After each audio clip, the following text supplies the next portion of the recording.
Interpersonal warfare between individuals with dark triad personality traits follows predictable systemic rules. When a highly volatile aggressor targets an emotionally inert opponent, the resulting conflict operates as a textbook case of asymmetric warfare. On the left side of this schematic, we have subject alpha, mapped here as Dr. Farouk. His clinical profile aligns with malignant narcissism.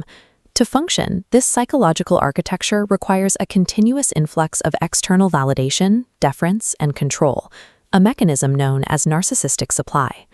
Alpha's operating system rests on three distinct diagnostic pillars: an intense grandiosity, antisocial traits that allow for deception without remorse, and severe paranoia.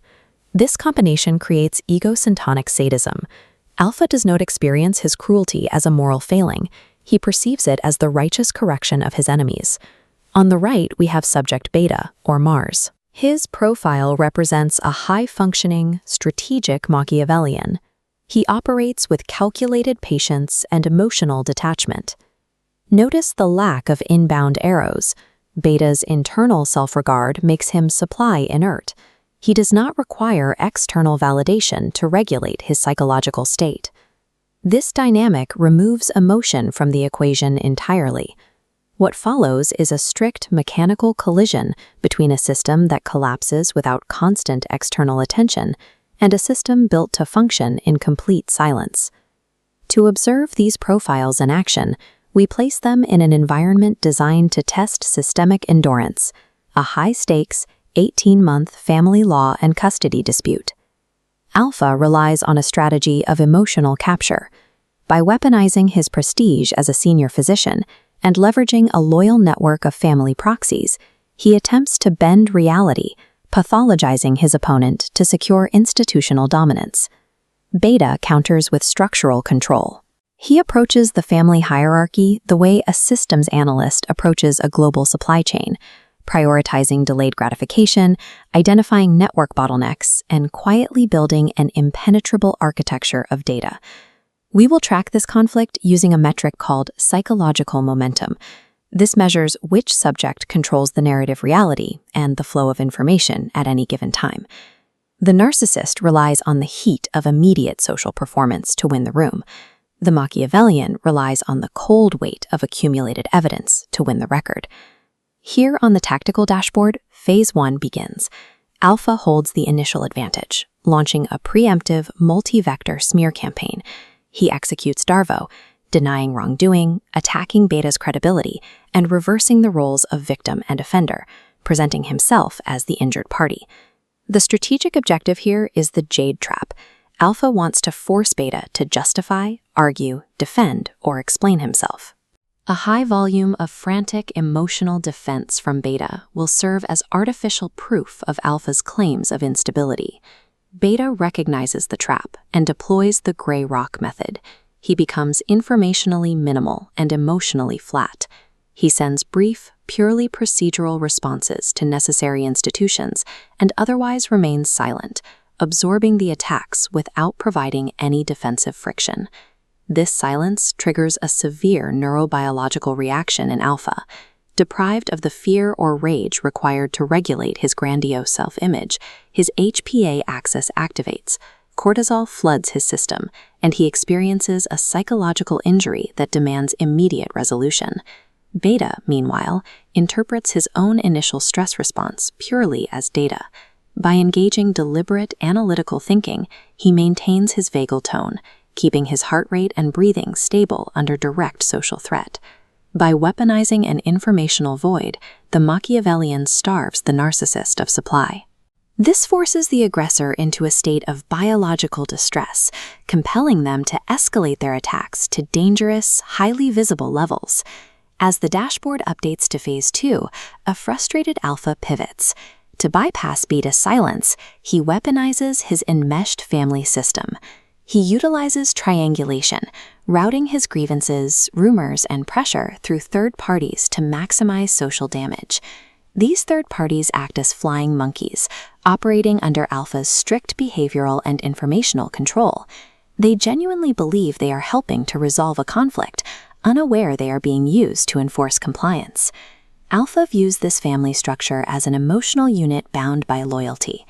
Beta maps it as a vulnerable supply chain network, comprised of individual nodes with varying degrees of structural integrity.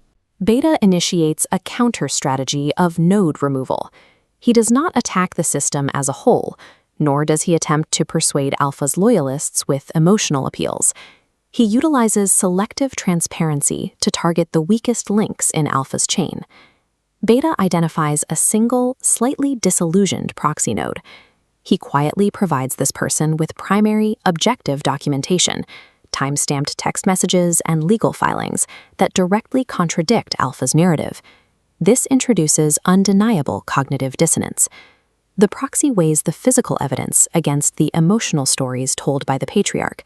The data wins. The proxy defects from the smear campaign. The glowing line connecting them snaps, permanently severing Alpha's monopoly on information control within the family. Systemic influence is dismantled by quietly cutting the network's trust edges with undeniable evidence. Phase 3 initiates as Alpha senses his momentum dropping. The loss of his proxy network forces a desperate escalation. He decides to weaponize his most heavily fortified asset, his medical identity. Relying on his status as a senior physician, Alpha engages in institutional gaslighting. He drafts a psychiatric evaluation of Beta on hospital letterhead, diagnosing a severe personality disorder, and submits it to the court-appointed evaluators. Beta responds with mirror tactics. Rather than arguing his own sanity to the court, he takes Alpha's medical letter and redirects it into the hospital's formal risk management and medical board compliance channels. The trap snaps shut. Alpha's attempt to manipulate family court instantly triggers massive institutional scrutiny, leading to the immediate suspension of his clinical privileges, pending an ethics investigation. This split-brain schematic maps Alpha's cognition using dual process theory. System 1 processes fast emotion, System 2 handles slow logic. As the threat of losing his license mounts, a procedural stress meter fills up rapidly. Alpha's stress exceeds his processing bandwidth. His analytical, System 2 reasoning fails completely. This results in an amygdala hijack. System 1 assumes total executive control. He is simply reacting to an existential threat. This internal biological failure quickly manifests publicly. During a critical custody hearing, Alpha loses control, interrupting the judge, raising his voice, and displaying his ego-syntonic rage directly to the neutral evaluators. The narcissist's impenetrable fortress is breached from the inside, destroyed by an age-related biological inability to regulate stress when cornered by objective procedure. The simulation reaches its terminal climax. Alpha faces arrest for violating protective orders, formal expulsion from his institution, and total loss of legal custody. In clinical psychiatry, this collapse is classified as narcissistic mortification. It is the permanent removal of the false, grandiose mask. With his professional credentials revoked and his family proxies alienated, the central hub of Alpha's network is totally isolated. He can no longer extract supply from his environment, and he lacks the internal mechanisms to generate his own self-worth. When the gap between a narcissist's grandiose delusion and the documented reality becomes undeniable, the entire psychological architecture inevitably destroys itself.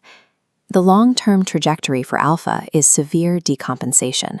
Stripped of his authority, he retreats into fixed, paranoid delusions regarding global conspiracies against him, resulting in total social isolation. Beta's trajectory is one of strategic integration. With the threat neutralized, his Machiavellian traits recede from an active war footing back to a baseline state. He quietly returns to normalcy, implementing structured routines with his children. To sustain a malignant narcissistic manipulation requires massive amounts of metabolic energy, constant surveillance, and relentless emotional performance. By contrast, Machiavellian documentation is low energy, utilizing the cold efficiency of institutional processes to do the heavy lifting. In game theory, a Nash equilibrium occurs when no participant can improve their outcome by changing their strategy. The Nash equilibrium of this specific dark triad conflict is the total systemic isolation of the emotional aggressor. In the theater of high-stakes interpersonal warfare, performance will always command the room, but the inescapable weight of data will always outlast it.